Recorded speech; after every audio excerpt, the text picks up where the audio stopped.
All right. This is the 5 on 5 podcast presented by directmusicservice.com and Nuke's Hot Sauce. Another week, another lineup of intros here. I'm your host, Phenom, coming to you live from Portland, Oregon, along with my host, Jupiter Williams, right down the street from me, along with my other host, Nick Lopez, coming to you live from Las Vegas. Now, we have a very special guest today. I'm excited. Let me get the fool's gold in the deep distance. It's the man. I love a good, short, concise bio. Let me just read the bio and let's see if you can guess who it is. Tour manager, A-Track and Duck Sauce. Producer, Duck Sauce, Duck Duck Goose. Utility man, Fool's Gold Records and Goldie Awards. New York to Los Angeles. LA to Chicago.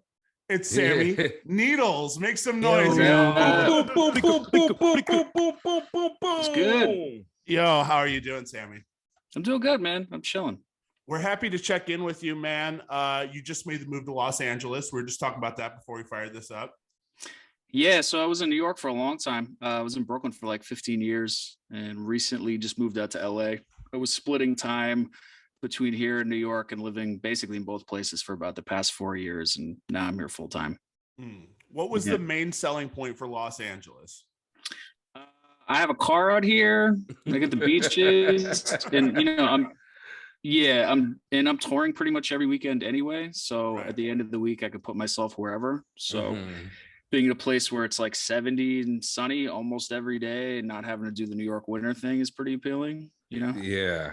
Yo, and honestly, so many New Yorkers and East Coast people are here in LA now. So I have a crew of probably 30 or 40 East Coast, Boston, New York, close friends that all work in like music and entertainment and nightlife. And we just all kind of mob together. So it made the move pretty easy. That's what's up. We've met quite a few East Coasters who are now in Los Angeles lately. Like I feel like through the pod, most of the people we interview that are originally from back east are now heading over. Last week we had Daisy Odell. Who's out in Los Angeles now. For a while. Yeah, MOS. Yeah. Shout to MOS. And the list goes on. I know Dances is out there. Frog's out there. Was an East Coast guy for a long time. Ivy Morris was Code. from. Yep. Yeah, well, Morris Code was San Francisco, but but Ivy spent many a late night in dive bars in the Lower East Side with Dances. He's a wild dude. That's somebody we got to get him on the podcast. I love Dances. We got to get him on the podcast. Yeah. Before we get into it, we do need to mention our promo code for Direct Music Service. If you use the code 5on5, spelled out FIBEONFIBE, you get 30% off your first month, which is pretty great. Go grab some music from them. As we do talk about a lot of music, they should have you covered for just about anything you're looking for over there. Yeah. Get that including promo. Some of your stuff. Including, some of you. Yeah. Something from me, something from, I'm sure there's some Duck Sauce stuff over there. There's some Duck Sauce stuff on there. Of course there is. There is some. There's also our podcast on there too. Podcast is on there. Yeah, you can click the link and see our stupid faces every week. But that's not why we brought Sammy here. Every week, what we do, we compare two artists head to head, their top 5 songs as viewed most popular on Spotify. It gets weird. It gets gross. We take you into a lightning round. We learn about your history. But first of all, what's the matchup today? Nico.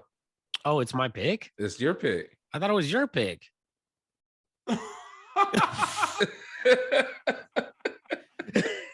Are you guys going back and forth or I am? What is happening right now? That's a I guess question. We are, huh? Oh my God. This is hilarious. Yeah. So we're going to put you in the chamber here. Okay. I should have done some research on this show. I'm coming in blind, but okay. No, don't worry. So are we, apparently. All right. Hey, Sammy was a he was a we had to reschedule him, remember? Yeah, that's why we got messed up. Give me a second. Nick's taking a lap. We'll clip this. Before we get into this, I want to talk to you, Sammy, about something you just posted the other day. The blog era when Kid Cudi was doing Day and Night. You were around for a lot of that recording. I was wondering if you could tell us about that. Yeah, so I've had kind of an interesting history just with working in music. And when the first couple of years that I moved to New York City, I needed a job, just any fucking job. And I worked at Guitar Center on 14th Street. And when I was there, I worked in pro audio, basically selling like keyboards and synths and a lot of software too. So this is when Ableton kind of first came out, and I got really good with it. And Plain Pat and Emil used to come into the store separately, and I just knew who they were. So I kind of like eyed them out. I'm like, hey, you Plain Pat? I'm like, hey, are you Emil? And I became cool with them. And at this time, Emil had a studio down on Broadway in New York City. And he was working with a bunch of artists at the time, but Cuddy was one of them. And I used to just kind of come through and help him with some tech shit, help him with Ableton, etc. And then after a while, I mean, I was just kind of rolling with those guys for a bit. And that's when I'm trying to remember the exact timing, because this is a long time ago. But I remember them working on one of Cuddy's mixtapes, and I was in on a lot of those sessions and some of the other records that he ended up coming out with later. But yeah, that's kind of the backstory behind that. Did you know right away, like, this dude's going to be huge? I mean, not at that level, because the thing is like, music was different then. Sure. And I'm trying to, prior to that era, you just had like the major label era, right? So it's like 50 Cent comes out, and the guy's a fucking superstar. And like, you've never seen buzz around a hip hop artist like you did around 50 Cent. I don't know that will ever be rivaled again, right? So with this, it's like a lot of the artists, like the Kid Cudis, yeah, they were big, but it felt like more like a downtown kind of underground club feeling of that they were big, not that they were like a pop superstar level of big, you know? Because I don't think it was really until he signed with Kanye and kind of started putting out some of those records and the album that he kind of went to the next level, you know? I feel like all the club kids and the people that were like really in the know about music knew that Cuddy was something and he was going to be something special, but I think it took time for him to really kind of cross that barrier, you know? Yeah. He's from where? Cleveland, right? Cleveland. Yeah. So it's him and Chip the Ripper blew up around that time too. Yeah. Much more locally. That Bloghouse era, I know we cool always kids. talk about it. Yeah. I miss Chip the Rip. That guy was sick. Yeah, Chip the Rip was fucking dope. Tell us about that era in New York, because as that was going on, that EDM, not EDM, it even predates that Bloghouse sound of fidget and wobble and the early beginnings of American dubstep started to pop off. Obviously Cuddy blew up even more with the Crooker's Day and Night remix. Yeah, I mean, I think that's the thing that really kind of brought it to the next level. Yeah. What was that like out there at that time? I mean, those records were huge. The thing is, in New York, like, New York had a couple pretty distinct scenes. One was the bottle service thing was still happening. It's still happening pretty heavy.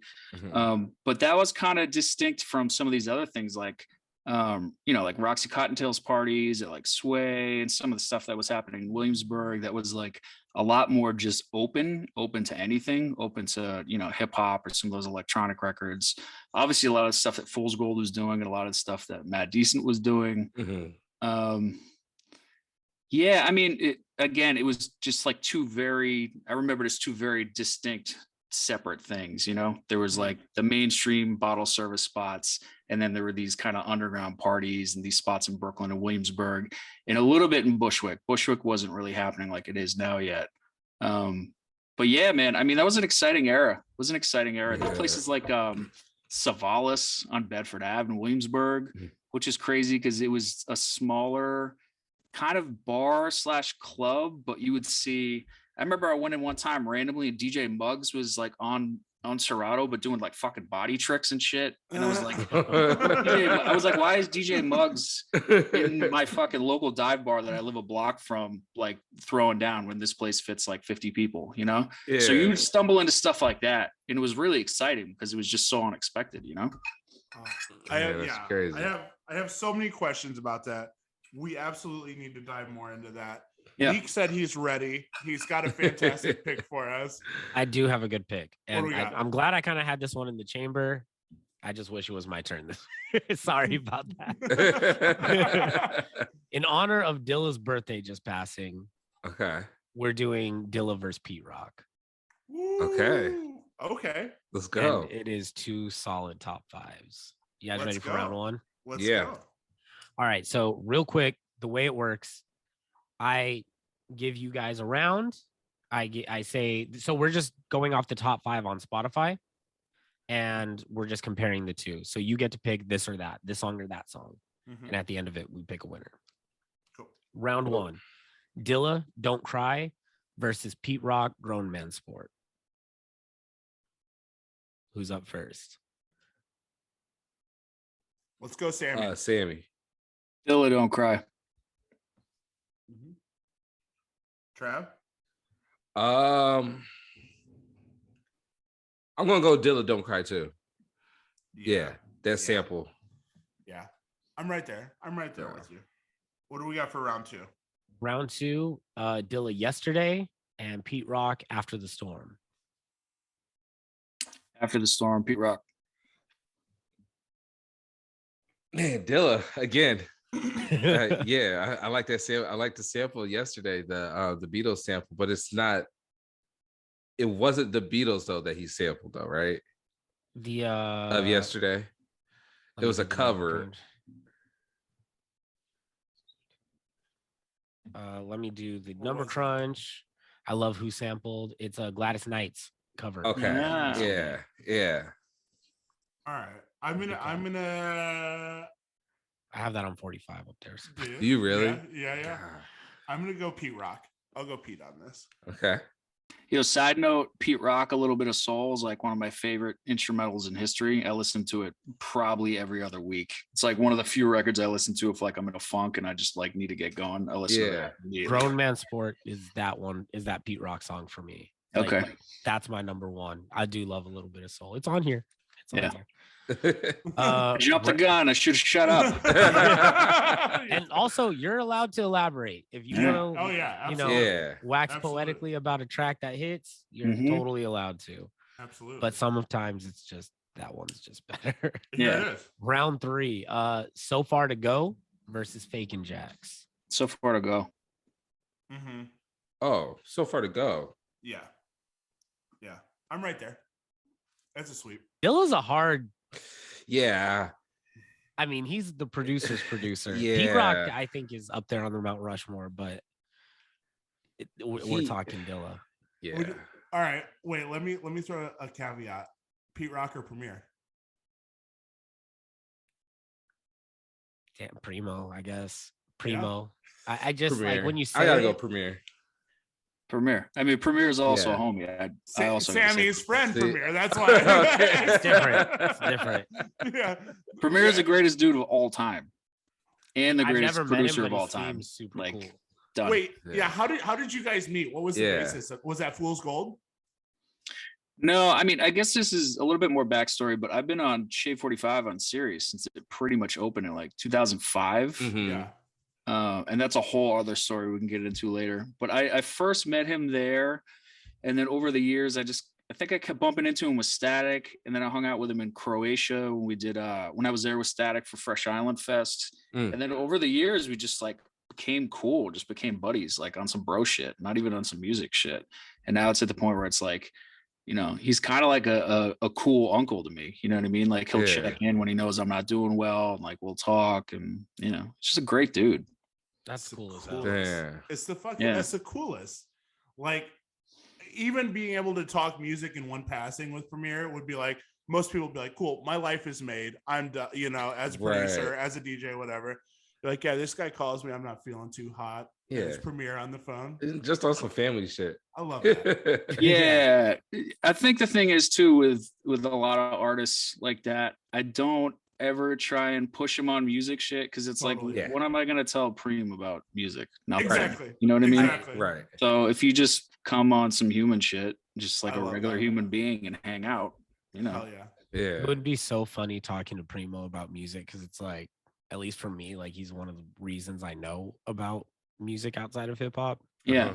Like chasing his samples down and stuff like that. So The other thing too is, you know, he'll tell you stories. Like you don't need to push him. You know, if you have a long enough conversation, he'll start telling you some interesting shit. And he's got a memory unlike anyone that I've ever met. It's pretty crazy. That's wild. Has he written a book yet?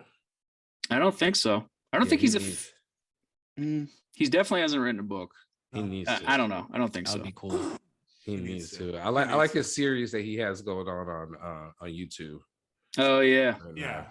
With the discs, right? Yes. Yeah. Yep. Yeah, with the floppy disk. Mm-hmm. Yeah. I was stoked for the Limp Bizkit one. Right. Point blank period.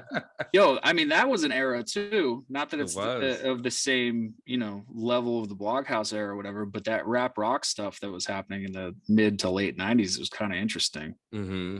You were DJing at that point, yeah? What's that? You were DJing at that point? Yeah. I mean, I started DJing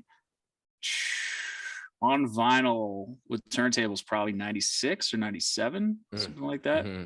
I actually like hustled my way onto UMass College Radio when I was in high school. I knew some kids that had a show and I started DJing when I was still in high school. So I kind of got into it. Yeah. That's so sick. Dang. Yeah. I want to, yeah. All right. I'm getting sidetracked. We're gonna talk. All right. Hop into round 4, round 5. We're going to talk about Yeah. Round 4, working on it versus A Little Soul. Oh, fuck. That's probably the illest matchup on this whole thing. Working on it is so fucking good, man. Yeah. But a little soul is like so dear to me. So I got to go A Little Soul. Trav.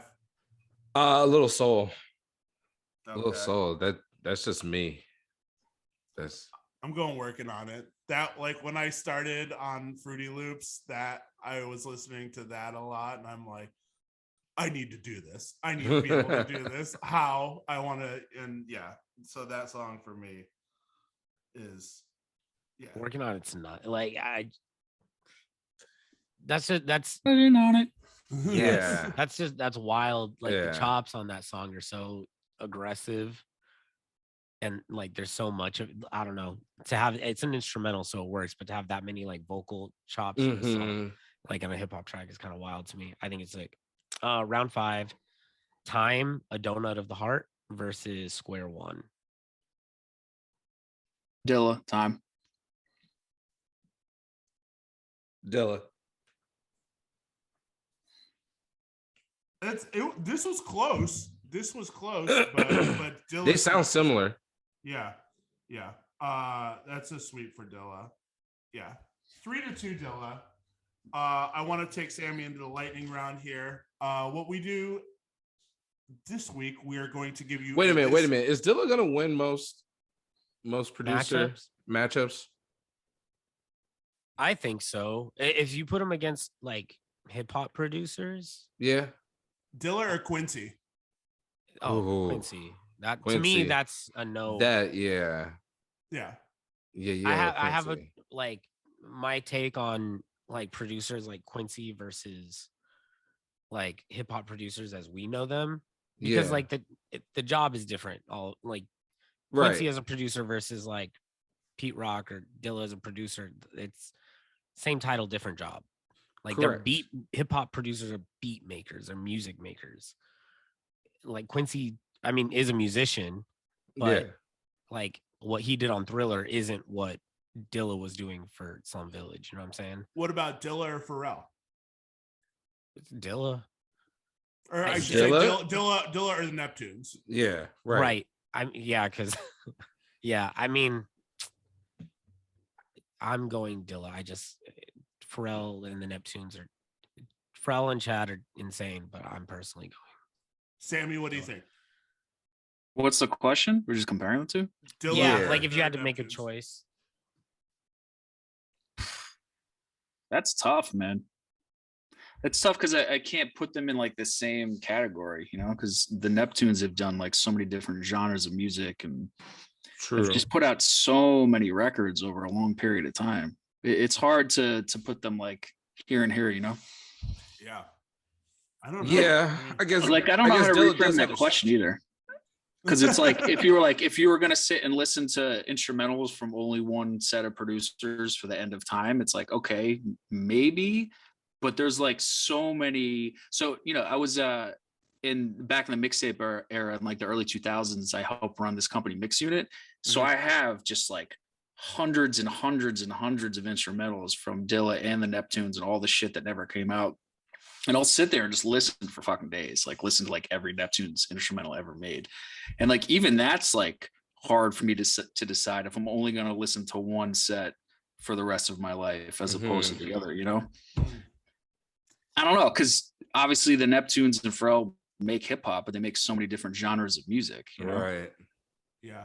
I don't know. I'm dancing around it. I hate these kinds of questions because it's like, what's your favorite kind of food? And it's like, I don't know, bro. I've eaten I can name 700 different things that I've liked that were amazing. Right, like I can't choose one. Yeah. They're all amazing in their own way. But these questions aren't going to get any easier. You're going to love the lightning round. They're not going to get easier.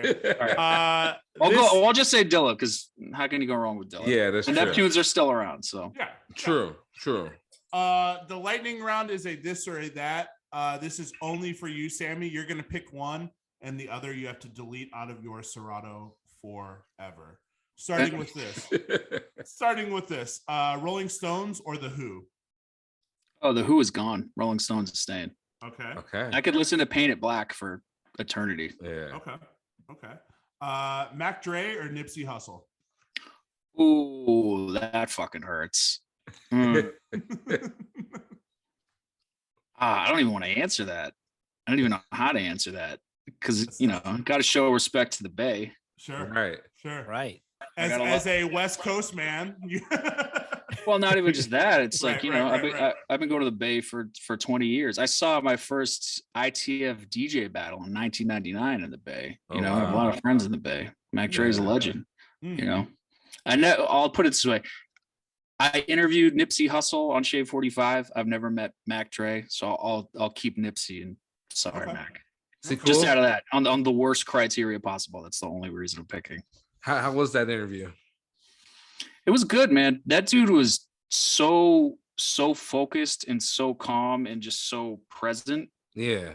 That's what I remember about that interview more than anything. And it was like not far into his career either. And he was just very self-assured and knew what he was doing, and not in like a cocky rapper way, but just in a, like, he was very present and clear on who he is and what he's about, you know?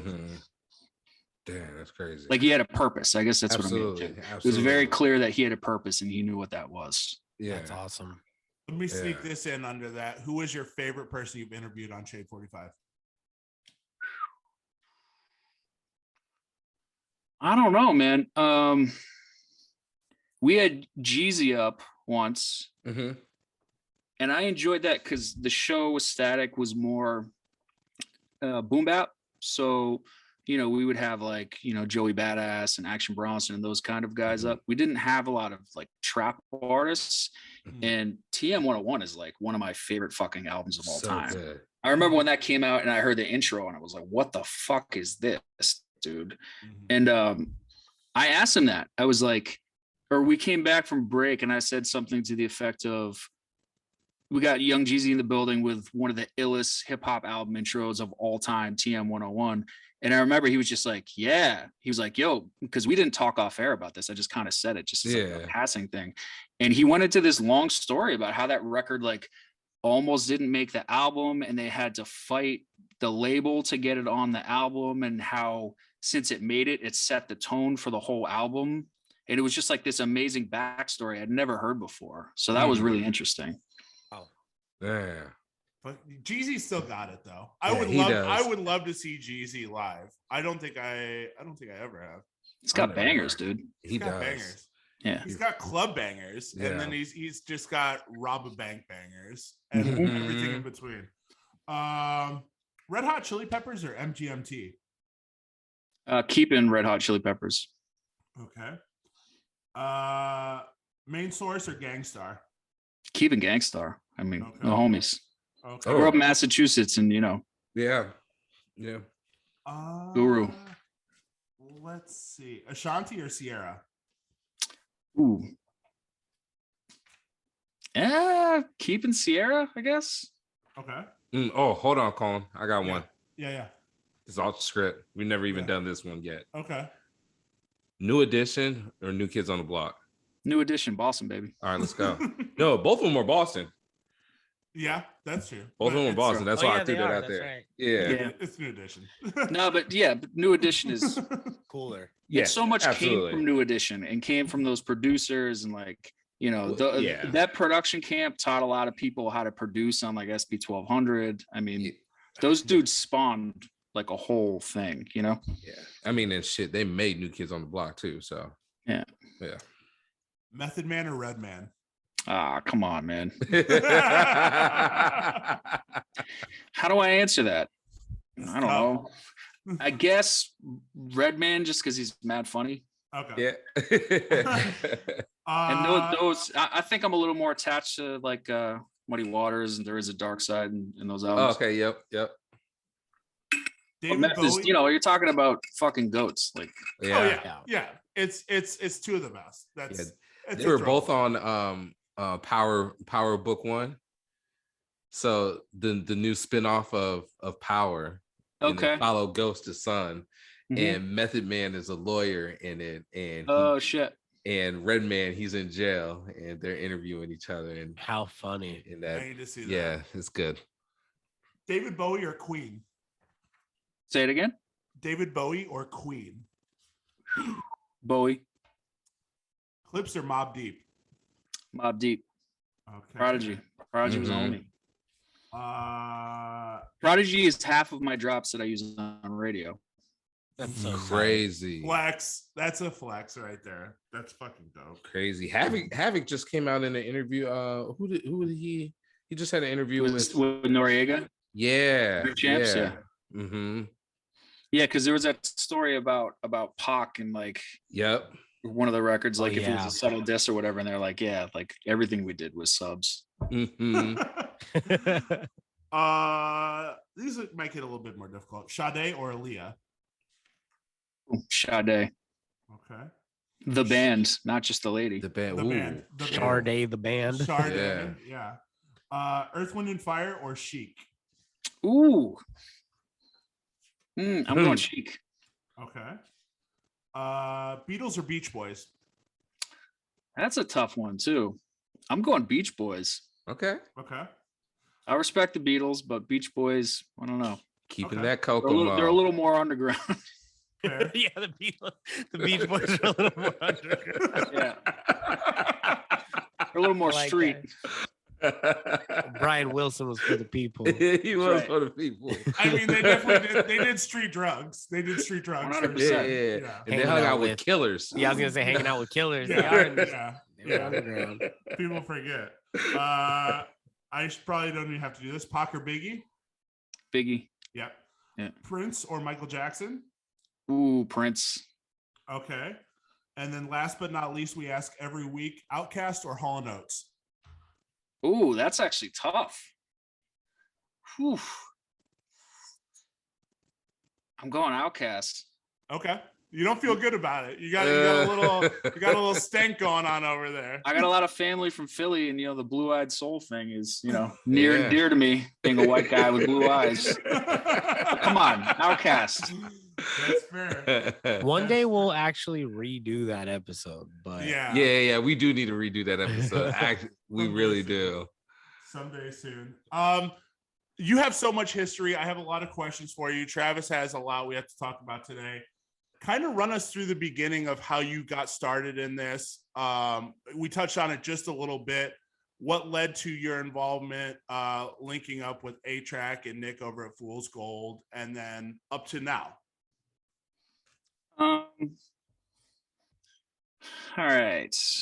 Because I've been around for a while doing radio and clubs and A&Ring albums and like any number of things. Yeah. I first met A-Track, I think it was 2005, somewhere around there. He had a mixtape with GLC that I'm trying to remember. I think Kanye co-signed it. Oh, yeah. Yeah. But the company I was working at, Mix Unit, where I was one of the people helping run it, we helped put that out. We helped distribute that and get that out. So I met A-Track through that. And then over the years, we knew each other and just kind of stayed in touch. And I helped put together a show on Shade 45 called Rep Ya Set, which we would take regional DJs and give them like an hour or 2 hour slot just to kind of rep whatever was happening in their city or whatever they're feeling, whatever. So I booked him for that. And then I just used to like bump into him in New York. And then there was a bit of a relationship with those guys because I was on Show Off Radio with Static on Shea 45, the show that, you know, I'd done with them forever. And they would send some of the artists that they had and send music and stuff. And just over the years, it's just continually running into each other, you know, and just being around, really. How did you develop your love for dance music? For dance music? Yeah. I mean, just really on some DJ shit, you know, because it's like being a hip hop guy and digging and knowing where a lot of these samples come from, which is like disco and funk. And then you had a lot of that house music, like the Armand Van Helden records that were coming out in the 90s. Yeah. And, you know, Todd Terry and, you know, Frankie Knuckles. Of course. I mean, dude, all those records were hip hop records that were just faster. Right. It's like all the, you know, there's obviously that debate of if house came from New York or Chicago, and most people say Chicago, but there's a lot to say that it might have come from New York, but it's basically all like hip hop kids that were just making faster fucking hip hop records, you know? Right. So for me, I mean, in the 90s, that's really when I kind of leaned into it, because I was like, oh, this is just an up-tempo hip hop record, you know? And then obviously in the 2000s, you know, there's just a lot of interesting stuff being made with Daft Punk, even though that wasn't just the 2000s, that was prior to that. And some of the Ed Banger shit, and, you know, basically it all came from hip hop. That's the short answer. What were your parents listening to?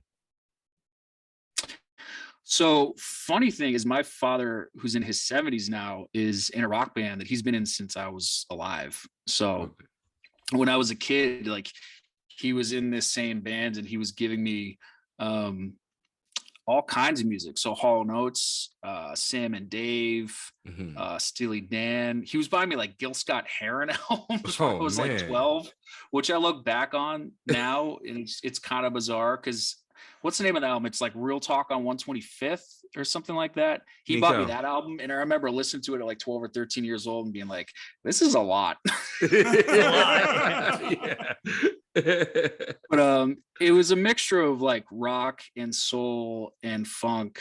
Obviously like a lot of James Brown and that kind of stuff. And then you know, my first hip hop tape that I ever owned was Public Enemy Apocalypse 91, The Enemy Strikes Black, which my sister bought for me because when I was visiting my cousins in Jersey, they were listening to like NWA and Ice-T, and I was like, oh, this shit's fucking amazing. And I was like trying to get my older sister, who was 18 at the time, to like buy me NWA. And she's like, no, but I will buy you the East Coast equivalent at the time, which was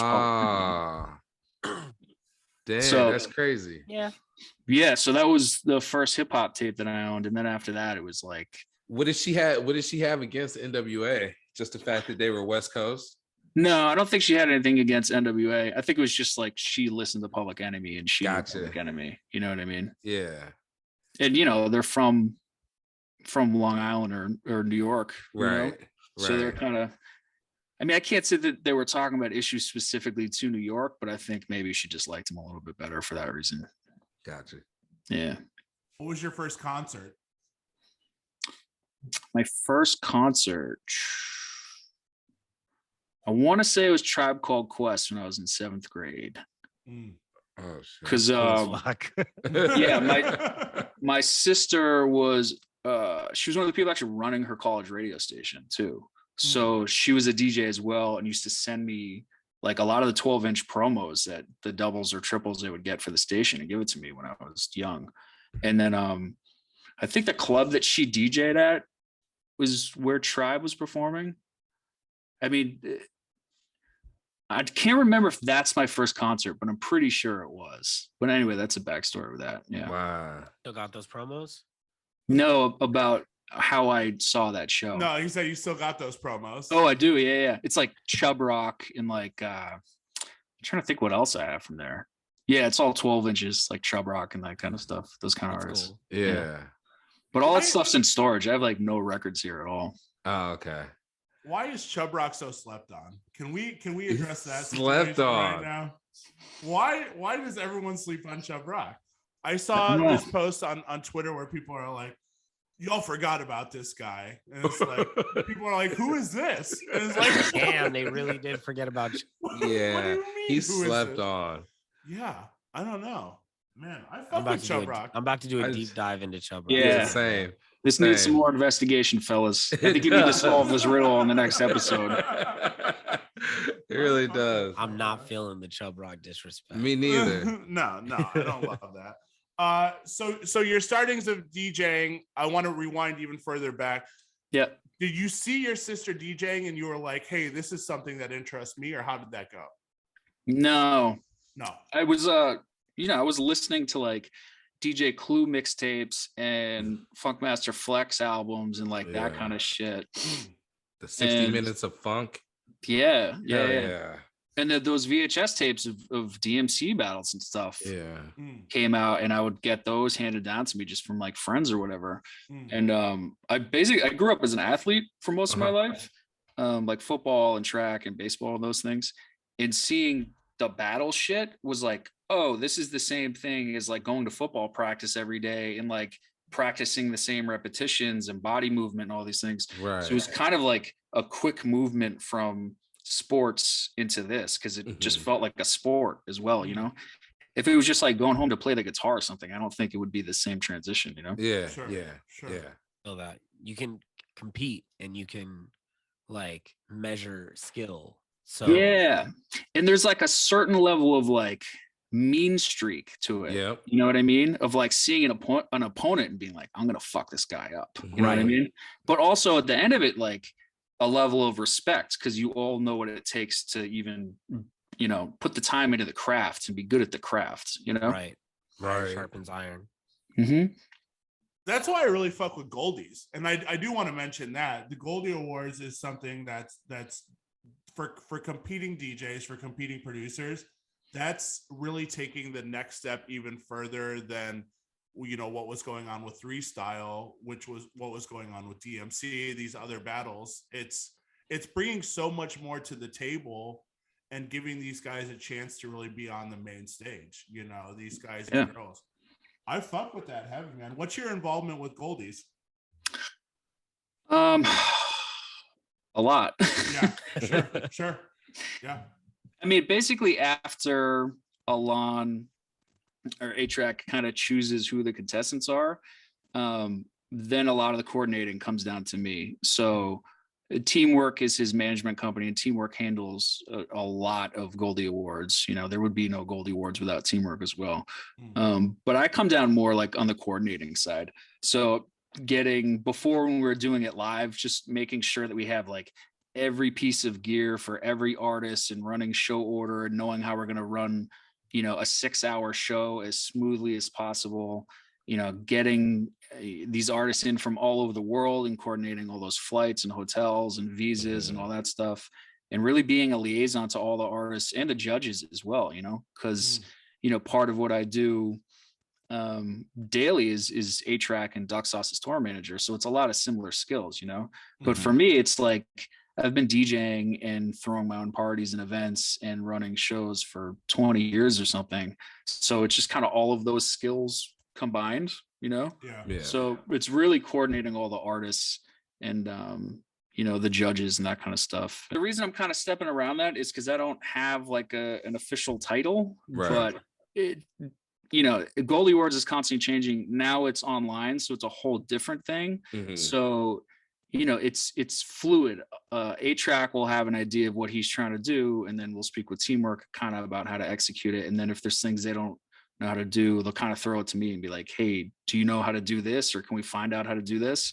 Whether that's from like a production aspect or with, you know, some of the online stuff that we do with like the different looks and the layout, and even like how we're going to run a show of that magnitude just online, you know? So for me, it's problem solving, you know? It's like the same thing as just like when I was coming up as a DJ, just not knowing how to do certain things and just figuring it out and being resourceal. Right. How do you manage your workflow on a day-to-day with all of these projects going on? Right. I don't know. It's fucking insane, man. It's literally, and then you're like, you DJ as well. On top of doing everything in the world, you have a huge DJ project as well. as Sammy Needlz, and it's like, dude, when do you sleep? when do you have life? When do you go back to normal? When is that? Well, it's funny because it comes in waves. Like right now is a little bit slow in touring and in DJing, that kind of stuff. So actually right now I'm able to get kind of regular sleep. Yeah. But it comes in waves, man, you know, because we'll have just like a ton of touring with A-Track, and then Duck Sauce stuff will happen. And then we'll have Goldie Awards on top of that. And then I'll pick up some of my own like radio stuff that I'm doing or clubs. And I don't know, you just do it. You just take the work when it's there and be grateful that you have it, and sleep when you can get to sleep, you know? Yeah. And honestly, being around A-Track all the time and communicating with him as much as I do, and knowing how much that guy has going on makes me feel like, oh, dude, you don't have shit going on. Like shout to Alon for managing an insane workload and doing it from a place of honesty and compassion, because he really cares about pushing the culture forward, and that's why Goldie Awards exists. And that's why Fool's Gold still exists in the way that it does. Not just releasing music, but prior to the pandemic, like having Fool's Gold day offs and having different community events at the office, and doing like in stores for artists and that kind of stuff, and really creating a space for young artists and musicians and people in the culture to kind of meet and hang out, because that's how we came up. We came up as younger DJs and had OGs that taught us and put us on and helped us along. And, we're just trying to pay it forward. But, him in particular, because obviously he's like, I'm doing all right. But that he's a legend, For sure. I was going to say A-Track seemed like the whole label itself is always pushing things for the culture more, that seems so outside of like, oh, we're putting out records to make money, and that's not the priority. Obviously it's a goal at some point, but it seems like the priority is pushing the culture forward, and that's cool as fuck to me, because it translates, it shows when they put together Goldies, when DMC already exists. Like, why not make another competition and then expand on it and make something, when Three Style exists, why not make something for producers, like make a different avenue. So it's cool to see all these things that he does and the label does to literally push the culture forward. It's cool as fuck to see. Yeah, and you see that in like the programming of Fool's Gold Day Off too, where he'll program like a Manny Fresh next to a newer artist that people don't really know, and kind of try and mix the two, where it's like, teaching some of the younger kids that are just coming up in the culture and learning about the music and who the producers were and who were important or whatever. Like this is one of the architects. This is one of the OGs. This is someone you should know. You know what I mean? It's very much like and vice versa too, on the craft, and vice versa. So having someone of his level, not to single Manny out in particular, but putting him onto like, yo, these are some younger dope artists that are coming up and like they're doing something interesting. I do want to talk about it since you work with him, the elusive genius Armand Van Helden. What is that like? He's just in my mind, and I know Neek and I have talked about this. He's definitely on Mount Rushmore, one of the GOATs, along with A-Track, of course. What's it like working with him? It's the fucking best. I love that guy. Yeah. He's go ahead. My relationship with Armand is primarily talking about aliens, relationships, and alternate theories of evolution. It's fucking sick. It's fucking great. Like all the music shit is great, but again, it's my relationship with him is not me trying to impress anything I've done, because it will just never fucking measure up. So it comes down to just like being dudes, being buddies, just like relating on a personal level, Plus, he's probably far more interested in talking about those things than he is like rehashing the same stories he's told 1,000 fucking times, But I mean, that aside, Armand is like just one of the greatest dudes. He's just very humble, very down to earth, very like very giving, very kind. He's just a good dude, like I'd say one of the things I've been very lucky in, the however many years I've been working in music and in entertainment, is that I've always been with just good people. And maybe that's been me being selective about who I work with, or just like finding my people. But it's rare that I spend too much time with people that are shitty or that are fucking assholes. Because if I do, I'm out. I don't need to stick around. You know what I mean? Yeah. And there's a reason A-Track and Armand are in a group together, because they're both fucking great dudes. Obviously, amazing at what they do with music, but they're also great dudes. Yeah. That's fucking dope, man. And I want to talk about touring with those guys. What's the wildest thing you've seen on tour? I know you've seen some shit. I know you got some stories. Get into the nitty gritty. Give us the dirt. Give us some shit. The wildest shit I've seen on tour. This isn't duck sauce shit. So I've only been doing duck sauce shows for like a couple years at this point. I haven't been with them forever. Okay. But this isn't with A-Track. This is with another artist. We were doing Ultra Festival in Brazil, and there was like Brazilian federal police that came up on stage in the middle of our set with like AKs or whatever. I don't know if they had AKs, but it was like something similar to an AK, and basically shut down our entire fucking show like mid-set. And I had to like pull the artists off stage and like pull them into the fucking green room.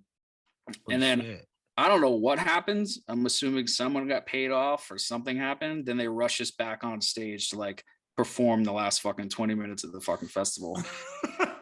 but that was wild, because I remember I was just like, when you're on a festival stage of that level, like from the crowd you can't really see, but a lot of times there's like a tour manager or there's people like in the crew that have essential jobs kind of crouched down behind the DJ booth, usually like on a knee and like communicating with the artist, and you can't really see from the crowd.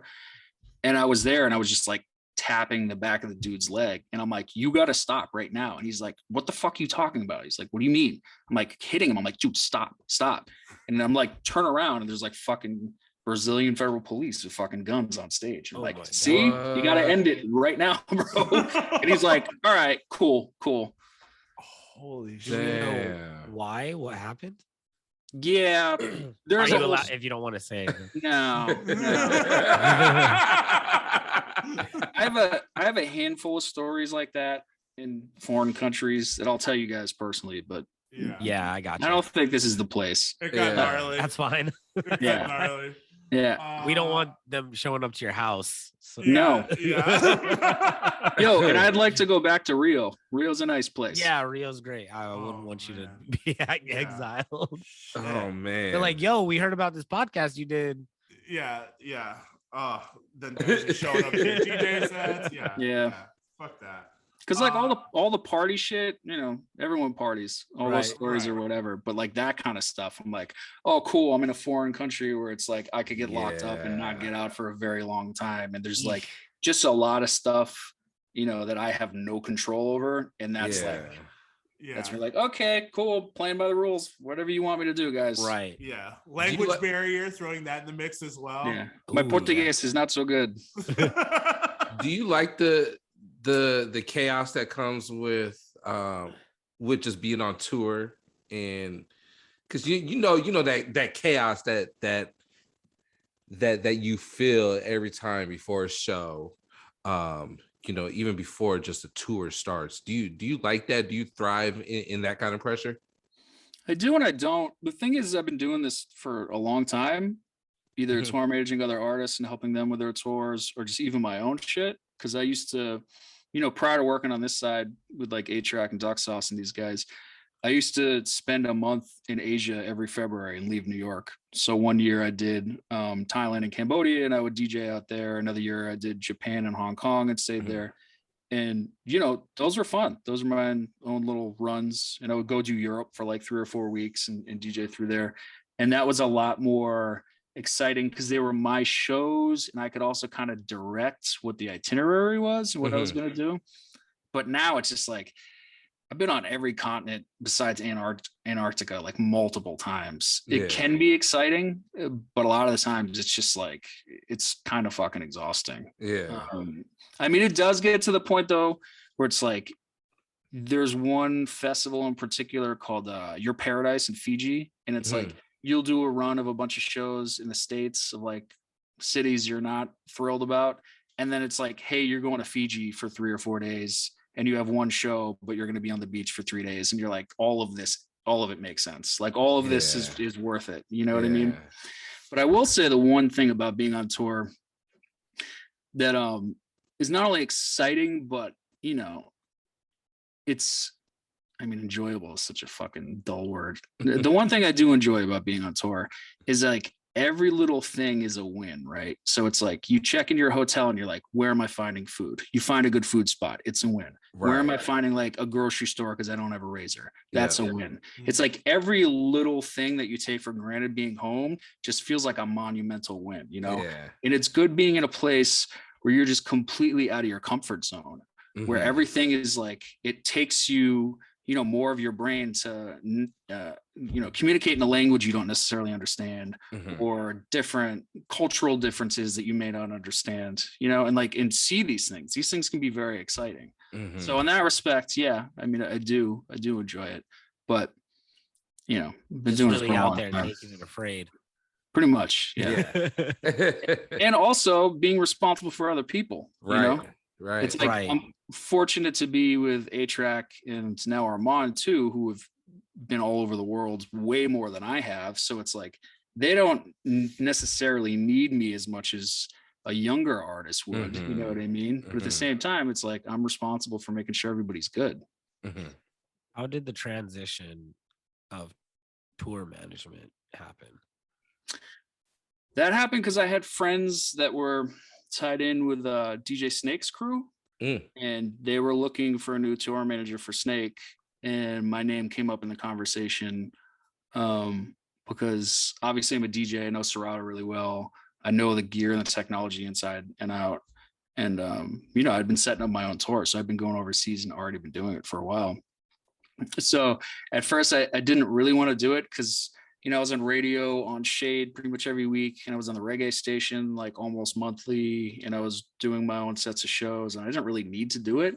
But then I was like, you know, I'm a fan of Snake. Snake is fucking dope. I've been a fan for a long time. Like I used to go to his shows and just, you know, pay to go see his shows because I was a fan of what he was doing. And knowing that crew, it's like those guys are all hip hop guys that started making electronic music. So then I was like, dude, this guy's a fucking G, and like I like his music and shit. And it's like, what's the worst that happens if I try and take this job? Or I'll just go for it. You know what I mean? So long story short, I did they tried me out for a show at the World Trade Center of Dubai. So I think they told me on like Monday or Tuesday, and the show was Friday. So I like literally they booked my flight. I flew to Dubai, did the show with him, and then went to sleep, and then flew straight back to New York from Dubai. You know, I saw the Burj, whatever it is, like from the car, and then into my hotel room, and then did the show and came back. And then basically they didn't put me on as his full-time guy, but they put me on the crew, and I started tour managing some of the other guys, and I helped Snake with Coachella and helped them with like the Pardon My French shows, and just I actually A&R'd one of Mercer's records called Satisfy You. I give him the sample for that record. Cool. Yeah. But those guys, Pardon My French guys, are like fucking family. I love those guys. So I love all the music that they put out. Yeah, and just them in general. Like those guys are like, they're all fucking hip hop kids from Paris, you know? That just started making house and electronic music, you know? Yeah. But now Snake is still rocking the Scratch Live, right? Yeah. Can we get that confirmed? Like for real? Last I saw, yeah. Wow. That's bonkers. And then what, like a 900 Nexus? Yeah, well, Nexus 2, I think. Nexus 2. I don't know. Scratch Live, Nexus 2. Last I knew, which is probably last summer, he was still on that setup. Yeah, crazy. And we just saw him over at Zook. Yeah. Over in what? Over at Zook. In Vegas? In Vegas, yeah. He blew the bricks off. That's like, I totally agree with you. He's one person it's exciting to see his set still. Yeah. He can go in any direction and be like, okay, cool. It's still enjoyable. A lot of these guys are still just playing pre-made sets. That's why I enjoy the mystery of a good DJ set. Yeah. Like, you know, you like to see what the fuck's going on.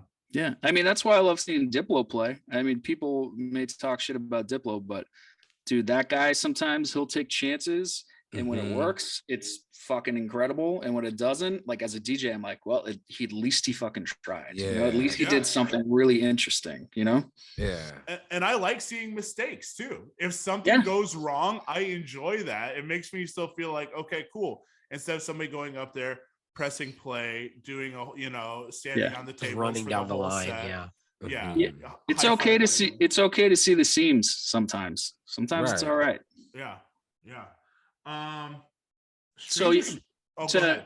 What I was gonna say. So that happened with the Pardon My French guys. And shout to them. Shout you, Steve Guncalves. Thanks for giving me a shot. I saw A-Track out at Holy Ship, and he was just like, "What are you doing here?" I'm like, "Oh, I'm with like Snake and the Pardon My French guys." Like, doing what? Like, oh, I'm tour managing these guys. Like, I didn't even know you did that. I'm like, yeah, well, I'm doing that now.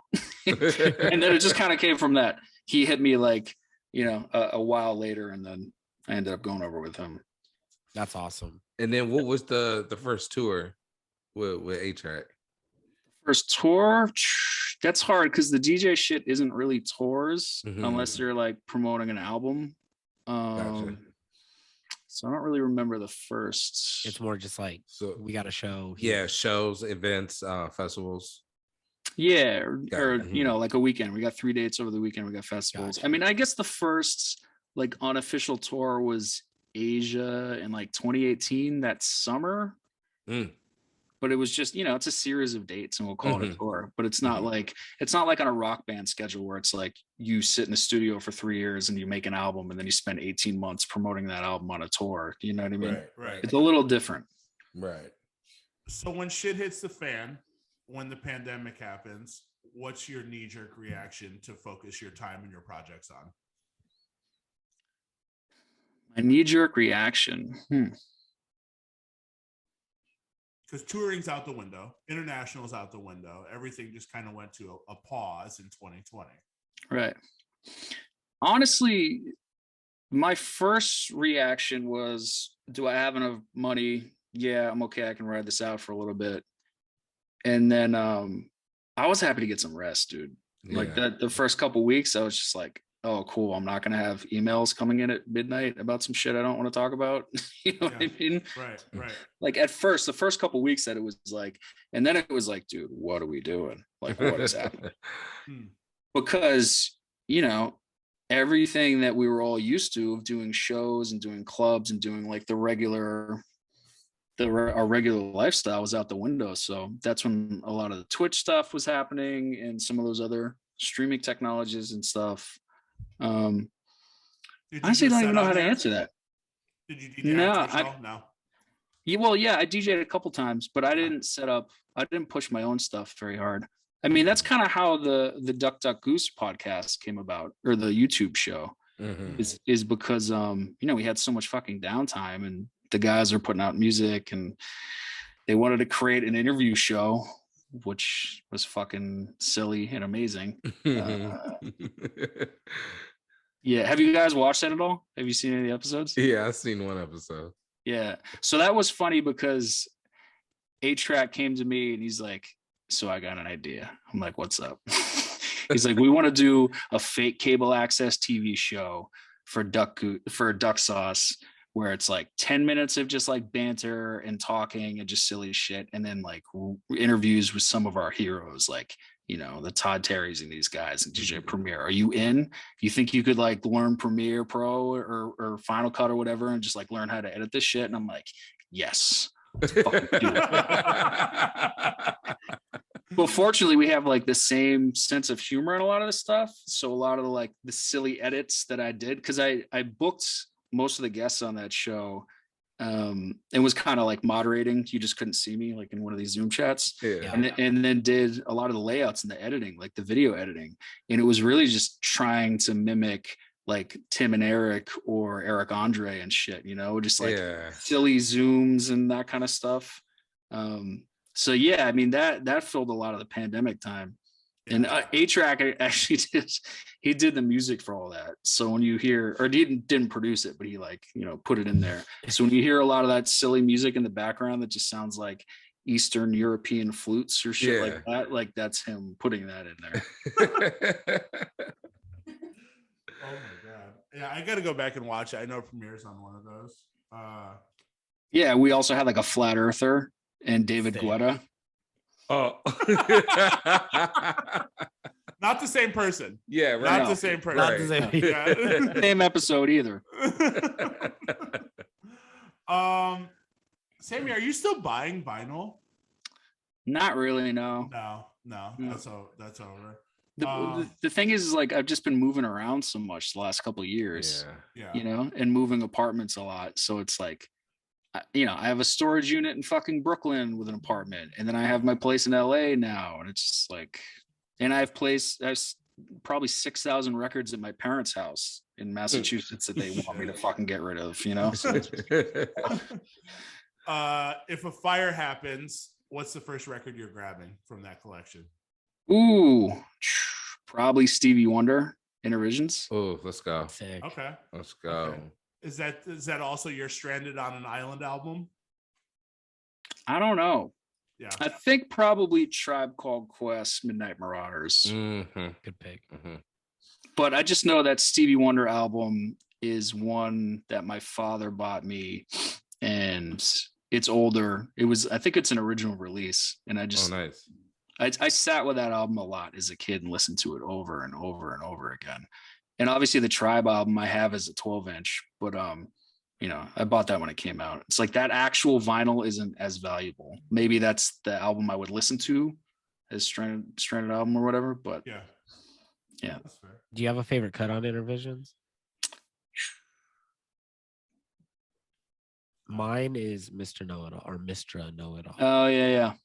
I grew up, my family is all like massive Stevie Wonder fans. So I grew up on Stevie Wonder, and I didn't discover this album until like 8th grade, which for me feels late. And like for me that feels late. Like No, it that's is late for you. yeah, like Yeah. to me, that's mad late. And so somebody was playing it. I was like, what the fuck is this Stevie Wonder song I've never heard? In 8th grade. In 8th grade, I was pissed. I was very upset. People are just like, what's 13-year-old. wrong with this guy? Yeah. Yeah. Very Why is- upset. Like, what's that, 14-year-old, 15-year-old? Like, very upset. Why is this man so emotional over Stephen Wonder? Yeah, Mr. Wonder. Anyways, yeah, that one sticks out for me. Or It sounds Golden like- Lady, I think, is on that one too. Oh, Gold Lady is incredible. Yeah. Yeah, it is on there. Living for the City on there. Living for the City is on Songs in the Key of Life, Right.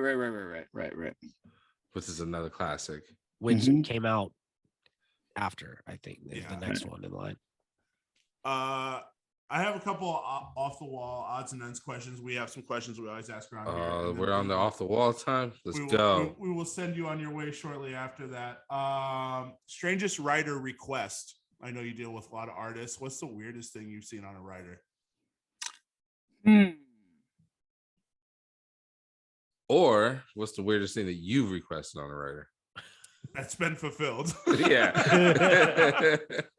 Fortunately, with a track, it's just like organic juices and fucking ginger shots. old DJs. Yeah. DJ shit. Yeah. It's nothing crazy. And it's funny because we do shows and the people that work at these venues or even the festivals are like, you guys are so easy. Do you need anything? I'm like, no.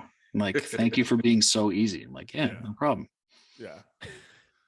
That's Nothing wild. hilarious. That's great. But the Yeah. other thing, like, I'm trying to remember because, you know, back in the day, I used to book arena concerts and booked like 50 Cent and Busta Rhymes and like Ludacris and a bunch of those guys. And I still have those contracts somewhere, but I don't think there was anything crazy on there. It's just like case of Moet or Moet or whatever, Yeah. underwear. But But that's like normal That's shit, it. you know? Just so soon, nothing Yeah, else. that's it. Yeah. Party guy, Huh? 50 Cent. Why do they want underwear? Yeah. Well, I mean, I'm sure there's you need more clean on there, underwear but- on when you're on tour. Yeah. You're on tour. Oh, Clean yeah, underwear so they're is just like, luxury. it's a pit stop. Give us we need Yeah. laundry. Yeah. Okay, gotcha. I was like, Yeah. why do they need underwear? Yeah, I mean, I think that's another interesting thing about touring that people don't really realize with like the rider situation. A lot of stuff that are on these riders that may seem ridiculous, like when you're on the road for like weeks on end and you get into a city and you don't have time to like go to a laundromat, or if you're on a bus tour and you're not even staying at a fucking hotel where you can get your laundry done, like having those little things like socks and underwear and just like even just a case of water, just real basic shit.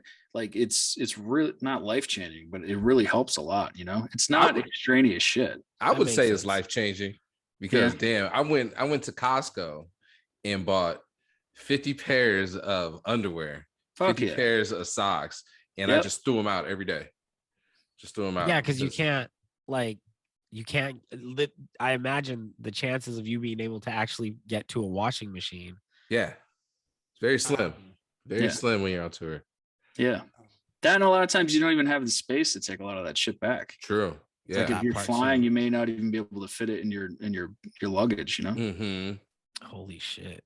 Things you don't think. Okay, so the underwear makes sense. At first I was like, that is silly, but now it makes sense. Yeah, underwear, undershirts, any of that, like socks, just toiletries on the rider. Toiletries, yeah. Batteries, that kind of shit. Oh my god, towels. Towels, yeah. Yeah. But towels is normal because that's like performance stuff. Yeah, you know, for the show. We always took them back on the bus. It was funny. That is wild. Yeah. I want to pass to Neek. We ask this question every episode. So we are helping our DJ friends all get endorsement deals by the finest in fast food establishments. And yes, you're welcome. Can I get in on this? Yes. Oh, Arby's, I'm looking at you, King. Oh, let's go. What is the Sammy Needlz meal at Arby's? Oh, I don't even have one. I was just kidding. Well, joke's on you, Jack. You gotta make one. You gotta make one.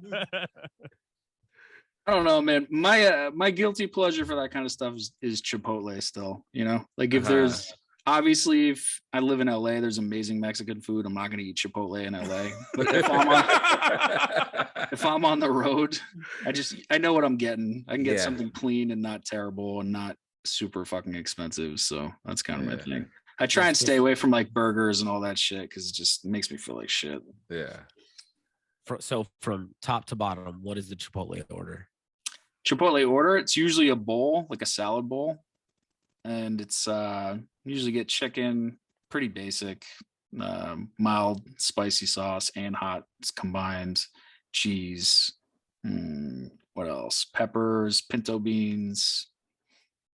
And that's it. No guac. Guac is not extra. I like guac, but I got a thing with guac.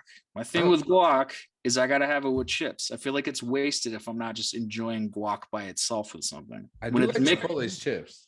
When it's mixed in with other shit, I feel like it's being wasted. I don't like it. I feel that. I actually I approve of that. That's a Larry David assessment, but I like that. That is something Larry David would say, but I like that. Yes, I fuck with that. Yeah. What's the drink with it? What's we gotta have a drink. Water, just water, just ice water. Yeah. Organic juice. Yeah. No, that's good. Alkaline water. We have a podcast playlist on Spotify where we are adding one song from every guest that we have. What is one song that Sammy Needlz thinks everyone needs to hear? Inspector Norse. Ooh, Todd, let's go. Still play that.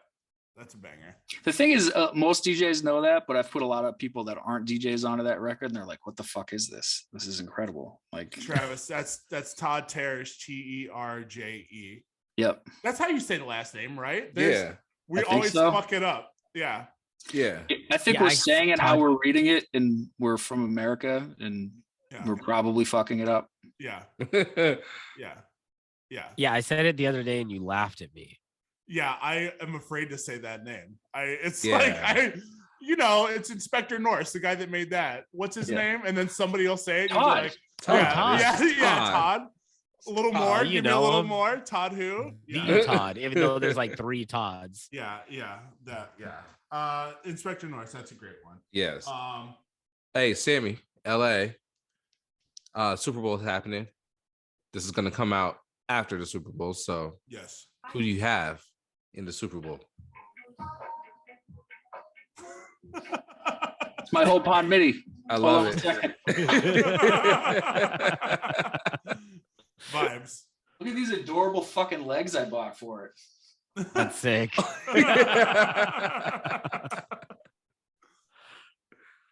That's fantastic. Oh, he's rocking that rain, that 8-track rain. Yeah. Yep.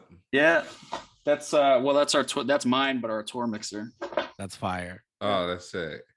Shout to Rain for fucking giving me mad extra faders. Appreciate you guys. Oh, even better. Oh, Oh, perfect. Super Bowl. I don't know. I mean, I like Joe Burrow. He's got that swag, but he does. I think the Rams are just too good. That defense is crazy, man. Yeah. It's I don't know. I like the underdog story, you know. So I feel that. I would love if Joe Burrow and the Bengals won, but I think the Rams got it, man. I don't know how they can lose it. Yeah. I want Cincinnati, but I think the Rams have it. Has it been crazy so far in What's LA? that? Has it been crazy in LA? It's starting to pick up now. I'm sure by tomorrow, by Wednesday, it's going to be fucking insane. The other thing I love about Joe Burrow is he's got like a Katie Lang fucking look going with those glasses, which is kind of funny. And I respect it. Shout out. That's the first Katie Lang shout out on the podcast. So thank you for that. Oh, I do love you some Katie Lang too. Somebody's going to be doing some research on that. Yes. You're going to go down quite the rabbit hole musically. Enjoy. Yeah. I didn't man. realize like he had like a drip about him. Like Oh no, he was he's like super swagged out. he was like rocking his diamonds in the interview, and somebody asked if they were fake, and he said, "I make too much money to rock fake diamonds." Yeah, he's swagged out, He's man. fly, bro. And those are Cartier glasses, right? Yeah, and he had the Cardi's Yeah. on. He was chilling. Yeah, moves. man. Power moves only. He's Yeah, got so cool. like that Joe Namath fucking aura going right Yeah, now. just so cool. He's sick, bro. Sammy, are you DJing anything for Super Bowl? I'm not. No, I'm hanging. Hanging I and love that. enjoying. That's dope. You're not going to the game, are you? No, not yet. Let's see if I can finagle something. Have you been to that stadium yet? Yeah. It's man, it's nuts, man. Oh, God, it looks so dope. Hey, we have a DJ biopic cinematic universe that we're developing. So in the DJ biopic cinematic universe, who's playing Sammy Needlz? It could be Chris anybody. Evans. Oh, yeah. let's go. Say less. 100%. Say less. Yeah. That's Say fucking less. cap, Back it bro. up. Yes, say less. Yeah. Oh. That A fellow was, Massachusetts guy. I love it. yeah. Mopak. That was a softball. That was easy. Yeah. Oh, yeah. His new movie is gonna be gonna have the trailer on Super Bowl. Lightyear. Okay. Yeah. Playing Buzz Lightyear. Mm. Yeah. Oh shit, that's right. Yeah. Yeah. I want to throw this in before we wrap it up with you. Question for you: top 3 pizza places in New York, Mr. New York. Ooh. Good one, Colin. McCauley's is a favorite. Prince Street Pizza is a favorite. Fire.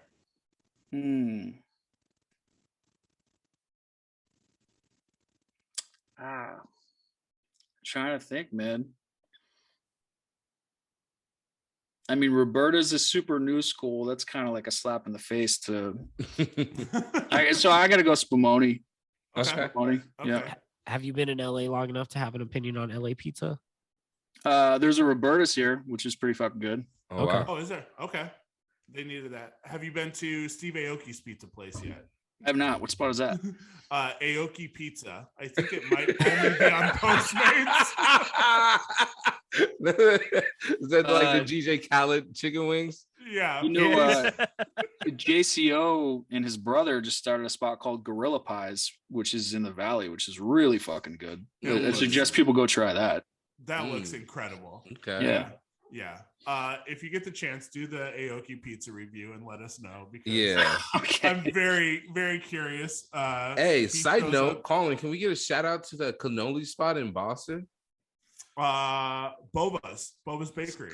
Oh, Yeah. Okay. Yeah, man. absolutely incredible. Not widely known that there's a lot of Italians in Boston. There's a lot of really good Italian, obviously pizza and Italian food, and community is pretty large there.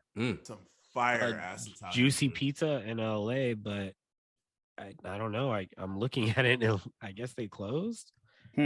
The Biggie place, Biggie's daughter opened a pizza place in LA and it had like a Subway station type feel and it was like all Biggie stuff. Interesting. I feel like the homies just went. Like they just posted it. Now I'm like seeing that they're like permanently closed. Yeah, I haven't really toured the pizza out here. You know, I mean, when you have this much good like Asian and Mexican food, it's, you know. Have you been to the new Amoeba yet? No, I haven't. I'm still gonna check that out. Okay, yeah, I want to know about that too. I got a long list of LA questions, but yeah. Sammy, what is next for you? What projects are you working on? Anything you want to let people know about? Check me out on radio. Going to be back in the mix on Shade 45 on Thursdays with Static, 7 to 9 Eastern time, and you know, a lot of the Duck Sauce stuff coming up because we got Coachella and we got a couple other major festivals. So, you know, be prepared for those shows. You guys are back rolling. You guys are just back rolling. Yeah, huh? Yeah. And there's a Duck Sauce block party in San Francisco in April with like Chromeo and a handful of other artists, which is going to be pretty dope. Brothers, mostly just shows, man. Yeah. That's fucking dope. Yeah, I'm trying to like think what else I have coming up. It's mostly just like DJ shit. I don't really have any projects coming out. And then focusing on these shows with A-Track and Duck Sauce. It's pretty much it, man. I gotta find some other things and come back on the podcast and promote. No, this is good, man. As someone that does it all, yeah. Check out Rebel Kings. Yeah. You never seen Rebel Kings? Rebel Kings. Oh, hell yeah. That's sick. They just gift you that? No, well, I A&R'd the album for that. Me and Killer Mike were the A&Rs on. Oh shit! And I did the mixtape with Shan and Rock One and Talene. So I was a part of that project from the beginning. Shan is like one of my really close friends. He's like my big bro. So I'm constantly, you know, talking to him about working on projects and shit too. But that's a point of pride. There's only 4 of those jackets and I have 1. I was like, you just got Rebel King colors? Just rocking a back patch, like just give you that. No, that makes no sense. That's fucking dope.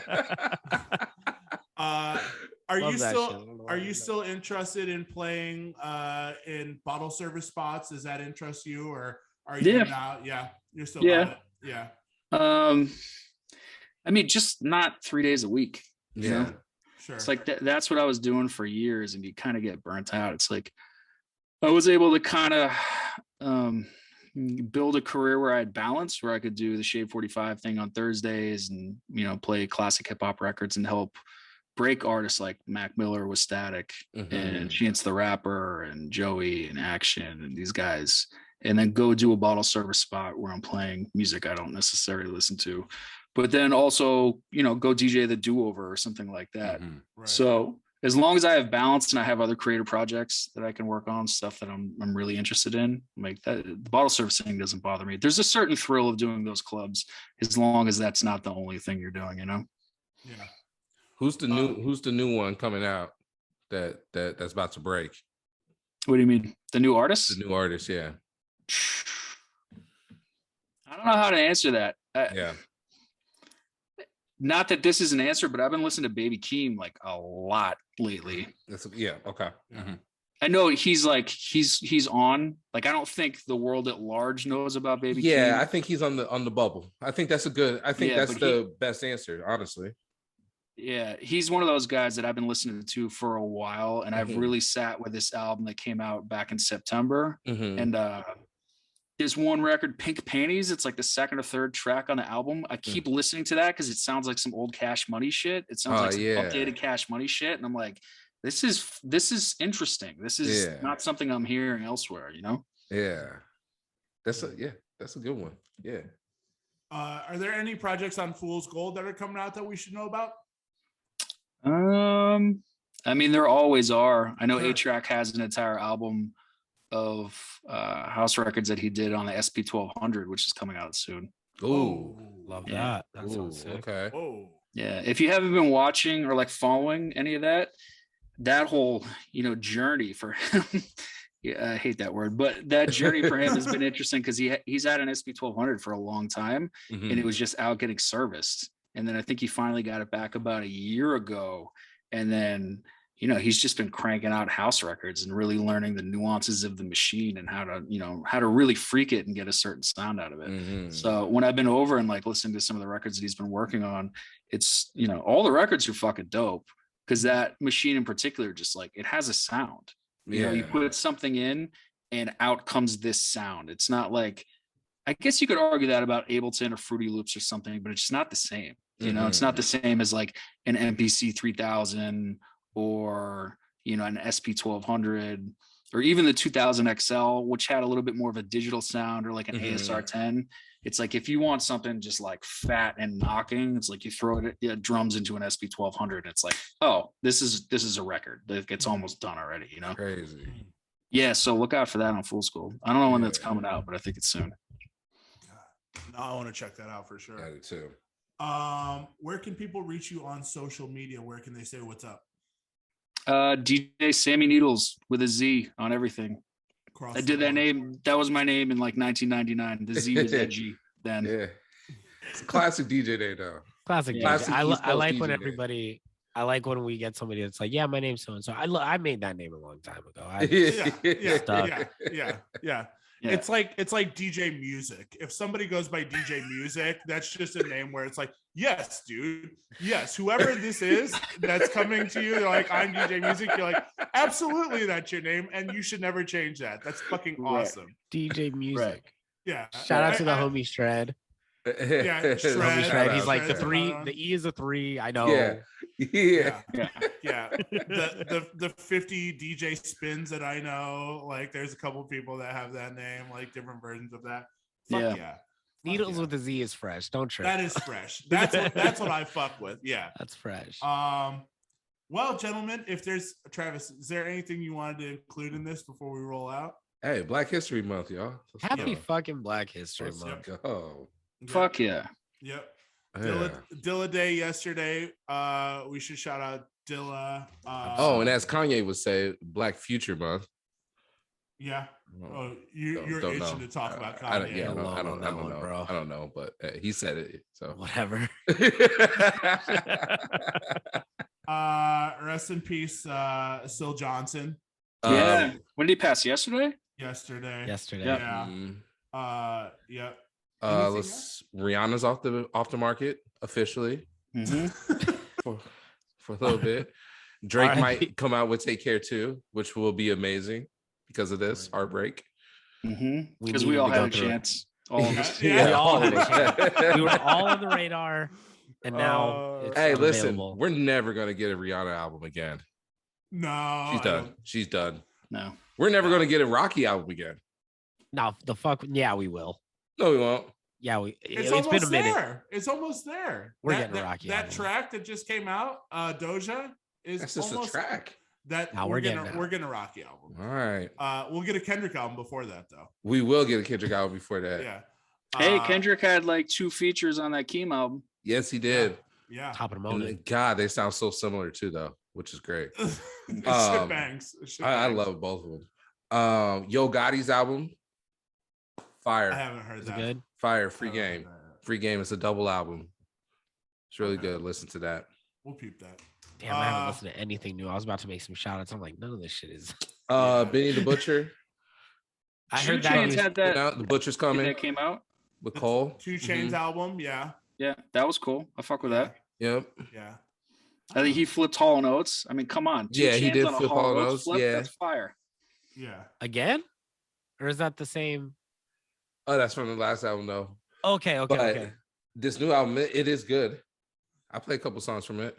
Again, a whole Hall & Oates and 2 Chainz album. I'd be here for that. That'd be great. I'm here for that. I'd be here for that. After 2 songs, you're like, turn this shit off. Yeah.